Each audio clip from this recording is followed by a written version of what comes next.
Olá, povo de Deus! Estamos aqui para mais um vídeo do canal e hoje falando de um tema muito espiritual que é trabalho. A Bíblia, ela é um livro de verdades espirituais, mas ela fala muito de trabalho e hoje nós vamos aprender com José. Ele tem 12 leis essenciais para quem quer trabalhar bem. Nesse vídeo nós vamos abordar 3 dessas leis. E é imperdível a abordagem que José dá a respeito do trabalho, a história que está lá no livro de Gênesis. Você que gosta desse canal, curta, compartilhe. Hoje vamos tratar desse tema espiritual que é o trabalho. A Bíblia fala muito sobre isso e nós vamos falar também sobre esse assunto, tá? A Bíblia é um livro que trata de verdades espirituais, mas diferentemente do pensamento grego, as verdades espirituais da Bíblia, elas se relacionam na sua totalidade com a vida prática do ser humano. Guarde isso. Na mentalidade judaica não havia uma separação entre coisas espirituais e coisas seculares, coisas do dia a dia. Basicamente, para a mentalidade hebraica, nós temos uma junção entre a vida prática do ser humano e a sua espiritualidade. A Bíblia cita cuidado com os filhos, com a casa, empréstimos, entre outros temas. Todos esses assuntos universais estão lá na Bíblia. A Bíblia menciona a palavra dinheiro 2.000 vezes, mais do que muitos temas importantes da fé. A Bíblia fala de trabalho e negócios, porque a Bíblia fala da vida inteira do homem.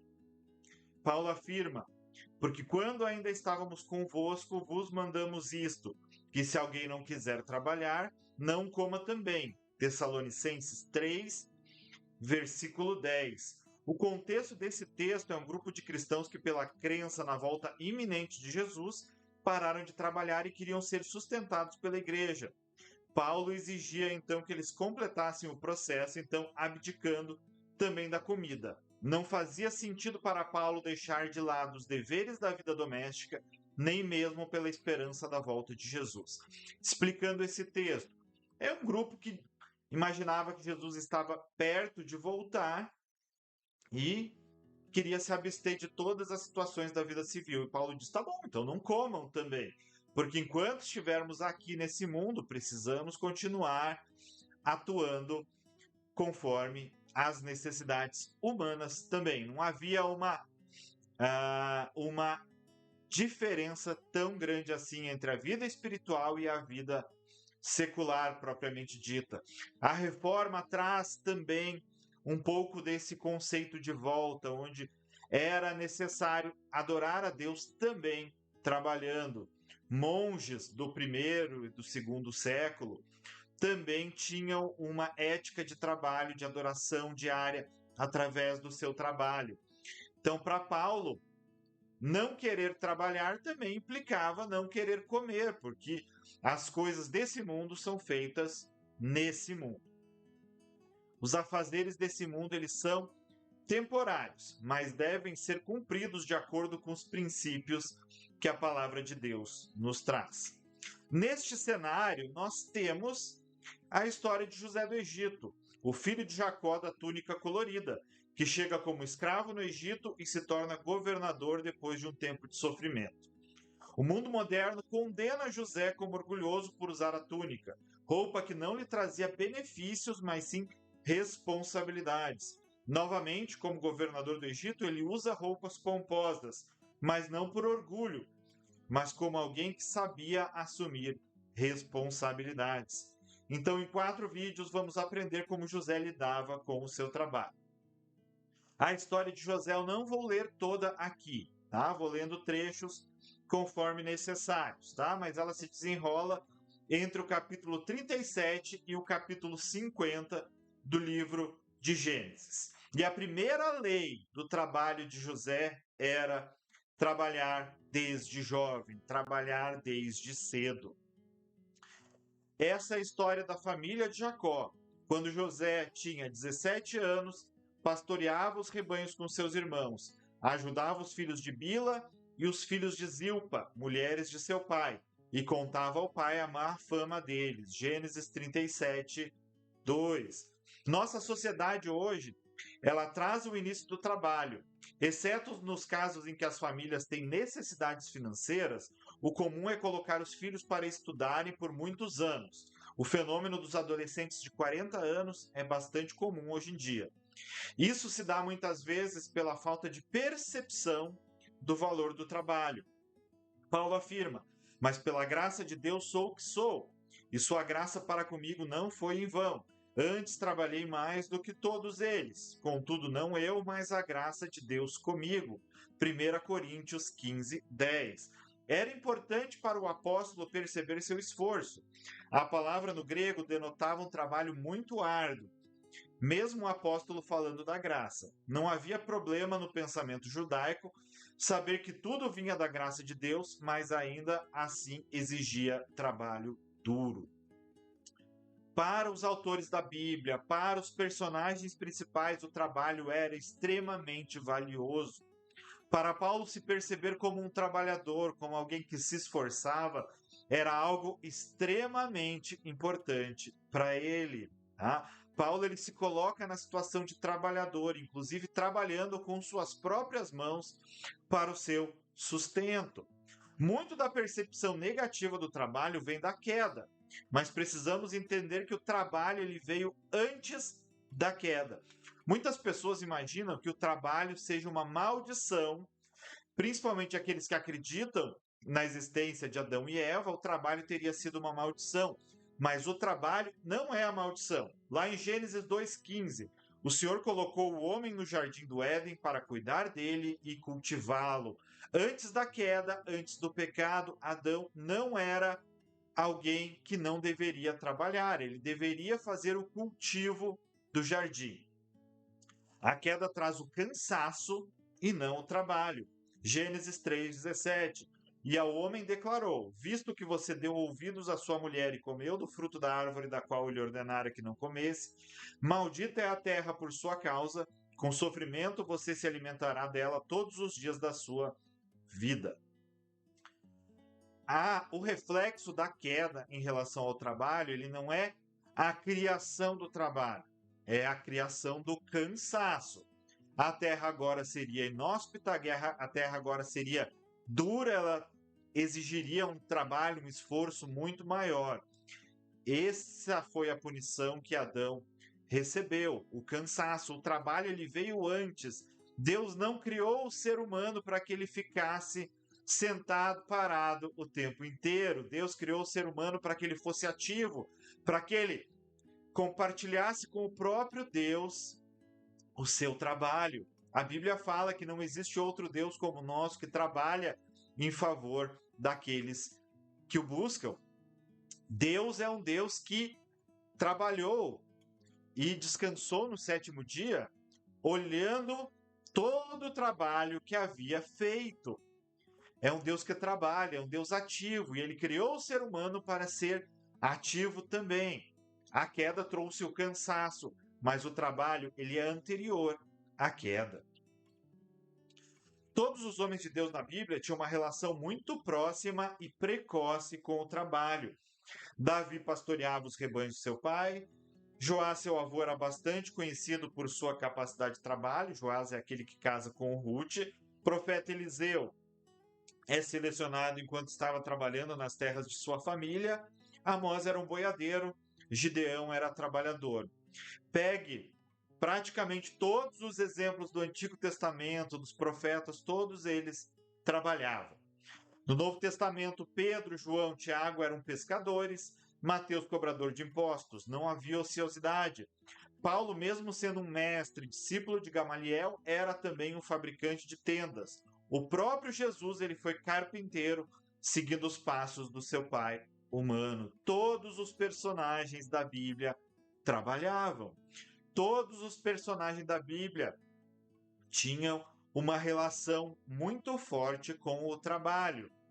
Espiritualmente, inclusive, depois no livro de Atos, é citado que aqueles que se dedicam integralmente ao ministério, eles devem colher porque eles trabalham. Então, o ministério também é um esforço, também é algo não para um descanso meramente do ser humano. Ele deve ativamente continuar buscando trabalhar e se esforçar. O trabalho não prejudica o desenvolvimento do jovem, antes, pelo contrário, cria responsabilidade e experiência.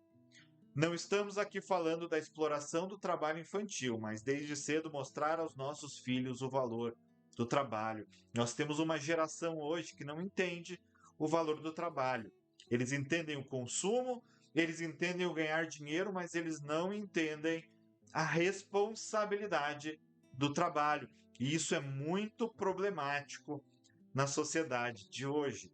Tanto que um fenômeno comum agora em algumas empresas é contratar pessoas de maior idade, porque a nova geração tem uma dificuldade muito grande. José não tinha. E se você quer prosperar nos seus caminhos, comece a trabalhar o quanto antes, comece a se esforçar o quanto antes. Ah, mas eu não comecei, eu já estou com. Comece no momento em que você puder. Comece, porque a percepção do trabalho ela é importantíssima para que possamos ter uma vida próspera e bem-sucedida. Segunda lei, ter um bom testemunho, ou que é chamado em uma empresa, no mercado de negócios, ter uma boa reputação. Lá em Gênesis também 39, de 3 a 4. Quando este percebeu que o Senhor estava com ele e que o fazia prosperar em tudo o que realizava, agradou-se de José e tornou-o administrador de seus bens. Potifar deixou a seu cuidado a sua casa e lhe confiou tudo o que possuía. Uma das maiores provas que José não era o menino orgulhoso que muitos pintam hoje é a sua capacidade de servir a ponto de seus líderes se agradarem dele. Pouco tempo depois de ser vendido como escravo, José não está lamentando, mas está se esforçando para mudar a sua condição de vida.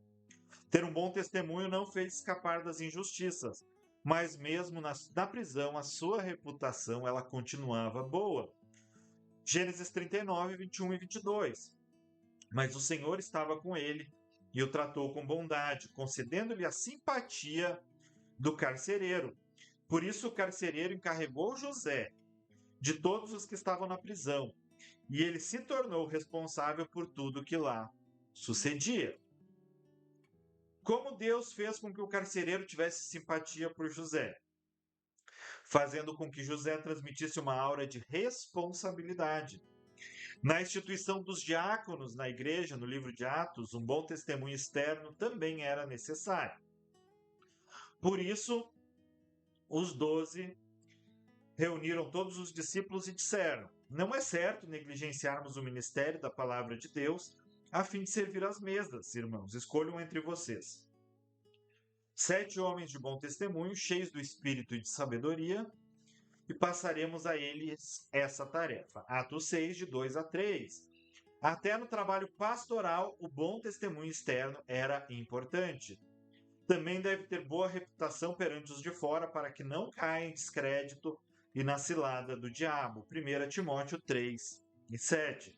José zelava pelo seu bom nome, e isso trouxe a ele boas oportunidades.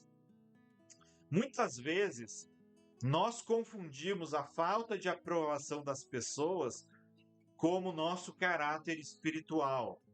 Isso não é verdade. Quando somos perseguidos pelo nome de Jesus, disso devemos nos orgulhar. Mas a nossa vida ela precisa ser feita de tal maneira que as pessoas queiram se aproximar de Jesus por nossa causa. Eu nunca esqueço de um irmão da Assembleia de Deus que ele não era pregador, ele não era orador. No falecimento dele, todos os colegas dele de empresa foram ao seu velório e muitos daqueles colegas aceitaram Jesus porque aquele homem tinha um bom testemunho. Muitas vezes a única Bíblia que as pessoas vão ler é o nosso testemunho. Dessa maneira, nós precisamos ter boa reputação. Isso nos traz proximidade das pessoas para com o Evangelho e nos traz também oportunidades de negócios. algumas oportunidades de negócio elas vão ser colocadas nas nossas mãos porque nós damos bom testemunho, porque nós temos uma reputação que vá à nossa frente. Nem sempre é fácil, mas ter um bom nome nos ajuda a conseguir bons negócios e trazer pessoas para Cristo. 3. Network. Tá? Parece um tema muito secular, muito humano, mas o que seria o network? Contatos chaves que pudessem ajudar a José. E José, ele entendia a necessidade da ajuda das pessoas em posição de destaque e autoridade. Gênesis 40, 14. Quando tudo estiver indo bem com você, lembre-se de mim e seja bondoso comigo. Fale de mim ao faraó e tire-me dessa prisão. Ele havia dado uma palavra boa ao copeiro de faraó. E agora ele esperava que em algum momento esse copeiro lembrasse dele. Por mais que em um primeiro momento José tenha sido esquecido, aquele contato com o copeiro do rei foi determinante para o seu destino. José não precisava ter ajudado aquele homem. José não precisava ter interpretado o sonho dele. Mas Jesus sabia que ao fazer aquilo, ele teria a oportunidade de ter um contato na corte do faraó. E isso o poderia ajudar futuramente, para que ele fosse livre daquela prisão. Aconteceu. José conhecia o poder do relacionamento com pessoas importantes. Não se trata aqui de bajulação. José o serviu e pediu apenas para ser lembrado. Em um primeiro momento, ele não lembrou de José, mas quando viu uma oportunidade em que as qualidades de José seriam mais necessárias, ele foi lembrado. Tá? Às vezes, o contato-chave ele não vai resolver hoje, ele não vai resolver amanhã. Mas em um ano e meio, nós vamos ter oportunidades por causa desses contatos. Tá? José viu que o padeiro seria condenado, interpretou também o sonho do padeiro. José continuou trabalhando, mas ele estava pronto para receber a ajuda dessas pessoas importantes. João consegue estar presente na crucificação de Jesus através de um contato chave. Olha, nos discípulos de Jesus, Simão Pedro e o outro discípulo estavam seguindo Jesus.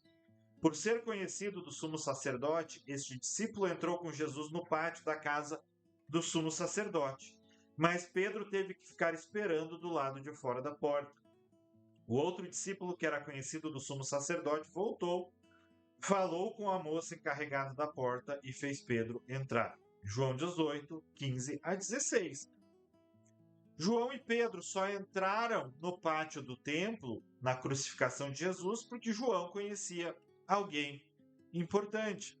João recebe as palavras de Jesus de que sua mãe iria para a casa dele. Jesus vê João, que é chamado de um discípulo amado, inclusive, porque João tinha um contato chave que o fez entrar no templo e serviu, inclusive, para que Pedro entrasse também. José de Arimateia leva o corpo de Jesus para o sepulcro através de um contato-chave. Depois disso, José de Arimateia pediu a Pilatos o corpo de Jesus. José era discípulo de Jesus, mas o era secretamente porque tinha medo dos judeus. Com a permissão de Pilatos, veio e levou embora o corpo. João 19, 38. Inclusive, o cumprimento de profecia sobre o sepultamento de Jesus teve contatos-chave nesse processo. Se José de Arimateia não fosse esse contato importante, essa profecia não teria sido cumprida. Então, Deus está usando aqui um contato-chave para que uma profecia espiritual fosse cumprida. É importante saber que a Bíblia não condena ações humanas no cumprimento de seus planos. Existe um fator humano que Deus estrategicamente espera que seja feito por nós. Tá? Eu não gosto da utilização da passagem da pedra da ressurreição de Lázaro como uma citação ao trabalho humano, porque ali não é Lázaro trabalhando. Mas é importante entender que sempre existe uma ação humana que Deus espera que façamos em muitos momentos. Tá? Muitas vezes Deus faz os seus milagres diretamente, muitas vezes Ele espera que nós façamos coisas e utilizemos coisas que outras pessoas façam por nós. Tá? Basicamente, nós temos os fatores humanos cooperando com a obra de Deus. Mais uma vez eu reforço, para o pensamento judaico isso não é um problema. Para o pensamento grego, ou Deus faz ou o homem faz. Para a Bíblia não há essa distinção. O homem faz de acordo com a vontade de Deus. Dessa maneira a obra de Deus ela é realizada. José de Arimateia pediu o corpo de Jesus para Pilatos e foi-lhe dado, e isso cumpriu uma profecia espiritual. O próprio conceito de corpo apresentado no Novo Testamento pressupõe a necessidade da relação das trocas entre os seres humanos. O corpo não é composto de um só membro, mas de muitos. Se o pé disser, porque não sou mão, não pertenço ao corpo, nem por isso deixa de fazer parte do corpo. E se o ouvido disser, porque não sou olho, não pertenço ao corpo, nem por isso deixa de fazer parte do corpo. Se todo o corpo fosse olho, onde estaria a audição? Se todo o corpo fosse ouvido, onde estaria o olfato? De fato, Deus dispôs cada um dos membros no corpo segundo a sua vontade. 1 Coríntios 12, 14 a 18.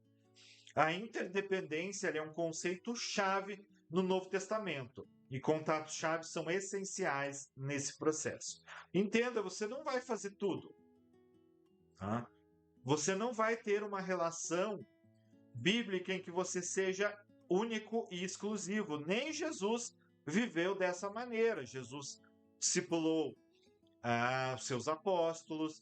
Jesus utilizou-se do serviço de outras pessoas. Jesus utilizou o burrinho de alguém, utilizou o cenáculo de outra pessoa. Ele tinha contatos que o ajudaram no processo. Jesus ele foi sustentado por mulheres na sua obra, isso é citado lá na Bíblia. Então, nem mesmo Jesus viveu independentemente de ninguém aqui na Terra. E nós precisamos entender que contatos chaves eles são essenciais, tanto para a pregação do Evangelho, quanto para a obtenção de bons negócios. Conclusão: a Bíblia não é apenas um livro que te prepara para o céu. Ela te mostra como ser um homem, uma mulher melhor nesse mundo. Tá? Eu recordo aqui, novamente, do velório daquele irmão, tá? Que ele tinha um testemunho tão importante que muitas pessoas se aproximavam de Jesus. Muitas vezes as pessoas não leem a Bíblia, tá? E nós precisamos viver de maneira a agradar Deus, ainda aqui nessa terra. Estou fazendo também um curso chamado Guerreiros, que conta a história de um homem que ele utilizou do seu trabalho como forma de aproximar as pessoas de Jesus. E mesmo depois ele tendo ficado doente, a sua ética de trabalho fez com que todos os seus funcionários se convertessem. Muitas vezes as pessoas não vão ler a Bíblia, muitas pessoas não vão se aproximar da igreja buscando Jesus. Muitas vezes as pessoas vão se aproximar de nós, sendo nossos funcionários, sendo nossos chefes, sendo as pessoas que vão fazer negócios conosco. E nós precisamos estar cumprindo a vontade de Deus em todos esses momentos, mostrando força de trabalho desde cedo, tendo um bom nome, uma reputação que vá adiante da gente e fazendo contatos importantes que nos ajudem no cumprimento dos nossos negócios e, inclusive, das ações espirituais. É importantíssimo que a gente tenha isso em mente. Tá? Assim a nossa vida será próspera da maneira de Deus. Prosperidade não é um problema. Wesley falava, olha, eu fico preocupado porque a vida cristã faz com que as pessoas acabem tendo uma opulência porque elas são comedidas em seus processos. Tem o mesmo temor de Wesley, apesar de que muitas pessoas acabam tendo problemas no momento que a prosperidade chega. Mas existem pesquisas que mostram que aqueles que leem a Bíblia acabam tendo mais sucesso em todas as áreas das suas vidas. São melhores maridos, são melhores pais, são melhores profissionais, porque Deus os abençoa, não apenas diretamente, também diretamente, mas os abençoa com uma capacidade de trabalho superior à dos outros. Tá? Muitas pessoas dizem: ah, mas você vai orar e aí Deus vai privilegiar você em relação a outra pessoa que também busca um emprego. Entenda uma coisa, não é assim que funciona o processo. Tá? Não é assim, você orou, não tem nenhum relacionamento com Deus, e aí ele vai lá e te dá um emprego que seja injusto para você. Mas não, Deus vai colocar no seu coração estudar, se esforçar, ele vai te colocar responsabilidade. Uma pessoa que segue os princípios de Deus, ela vai ter menos ausências porque ela não vive uma vida desregrada, e dessa maneira, a pessoa que Deus prepara, ela está pronta para receber aquela oportunidade de emprego, porque Deus o abençoou antes. É como estudar para uma prova. Você pode estudar para que Deus te ajude na prova, mas ele vai te falar antes: estude. Ele vai te falar antes: se prepare. Enquanto você se prepara, ele vai te abençoando, e com certeza lá na prova, ele vai te lembrar de coisas, ele vai te dar tranquilidade, ele vai te dar paz, para que você possa cumprir aquilo que você estudou. Entenda, a ação humana e o poder de Deus, elas se unem nesse processo. Tá? Então, quando nós trabalhamos desde cedo, quando nós zelamos por ter um bom nome, e quando nós estabelecemos contato-chave, Deus nos abençoa. Tá? Nos próximos vídeos vamos falar sobre as outras 9 leis. Tá? São leis importantes extraídas lá de Gênesis 37 ao capítulo 50, tá bom? É o que José vivia, que é importante para que a gente viva. José saiu de escravo a governador. Eu não sei onde você vai chegar, mas eu sei que você vai chegar longe, porque Deus vai estar com você. Oremos. Senhor Jesus, louvado seja o teu nome, te damos graça, porque o Senhor é bom, porque a tua misericórdia dura para sempre. Senhor, nos ensina a sermos melhores profissionais, nos ensina a trabalhar bem. Senhor, nos perdoa pelos erros que cometemos, não somos perfeitos, mas nos ensina a sermos cada dia melhores para a tua honra e para a tua glória. Você que gostou, curta, compartilhe, você me ajuda, tá? Eu te ajudo com o conhecimento que Deus me dá, você me ajuda levando essa palavra a cada vez mais pessoas. Falou, povo de Deus.